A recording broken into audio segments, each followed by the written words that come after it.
Sadhguru, but the great work done by all the senior cardiac surgeons, cardiologists, and all the good doctors of this country. Heart care has attained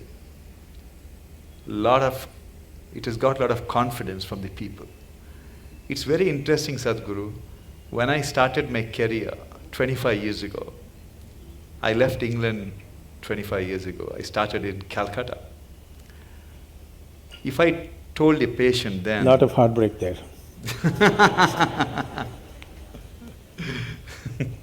If I told a patient then that he needed an operation, it required more than an hour of convincing him for an operation. But today, I face a different problem. You're standing in a line. Today, Sadhguru, when I tell a patient, after seeing all the reports, that you do not need an operation, I have to spend 1 hour to convince him why he doesn't need operation. Everyone wants heart operation, Sadhguru. Is it for romantic reasons or…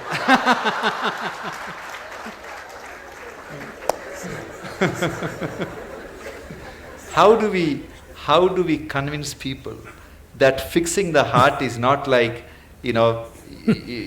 something wrong with your house, you get a plumber, he will fix it, or something wrong with the car, you change the parts. It is something different. We are not the magicians, or we are not the gods, and the nature is the best healer. And cardiac surgery is only a 50-year-old phenomenon. People have lived for I think centuries. They have also realized it's a dumb pot. It's a big dilemma for all of us, Sadhguru. Today, people want something to be done on their body all the time. Yes. If not heart, many other parts of the body. Yes, as I said, probably in another 50 years, 50% of the population will be going through these surgeries, which is not health, which is medical industry, but not health. If health has to happen, a culture of health has to come in. Not healthcare systems, not hospitals, not more doctors, not more surgeries, but a culture of health has to evolve. Right now, world is in a way of imitating everything that America does. They eat badly, they live badly, and they have a $3 trillion bill of healthcare. It's sinking the country, okay? It's sinking the whole nation, healthcare. We want to follow the same things. We want to dress like them, we want to eat like them, we want to live like them, and we want to get unhealthy like them, but our country cannot spend $3 trillion on you for sure, we'll let you die. Yes. We're not going to reach out to everybody and do surgery for 1.25 billion people. That's not going to happen in near future. And if it doesn't happen, it's a disaster. If it happens, it's a bigger disaster. That people do not know how to live well is a disastrous way. That I would say 70% of the ailments on this planet can be just handled with better sense of living, eating, atmosphere. If you manage, 70% will be gone. You can achieve this in 12 to 15 years of time on the planet if a determined effort is made by the people, by the policy, and by everybody concerned, particularly the hospitals. They can do a lot. Because when they're sick, they listen, Otherwise, they don't.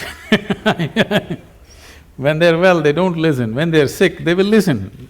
They have years, more years than 2 when they're sick. That's the time to talk to them as to how to live better. These things are not new to us, these are very strongly rooted in our cultural milieu, but we are throwing it away for something which will bring us a lot of trouble. For immediate attention, for immediate intervention, of course, medical intervention is primary and it's most vital, there's no question about that. But long-term health will not happen because of medical sciences as we know it. Long-term health of a society or a nation or the planet will not happen that way. We have to bring a culture of health. What is the way to live, what is the way to eat, how to keep our body, how to keep our mind, how to keep our breath, how to keep the atmosphere around us. If this culture is not brought into us from our childhood, I would say it must be brought into the school curriculum itself. It must be brought in, healthful ways of living, because if you do not build healthy people, you're going to have educated and sick people and you're going to build a nation or a world out of it. With sick people, you're not going to build a great nation, you can only build a sick nation. And that is happening across the world.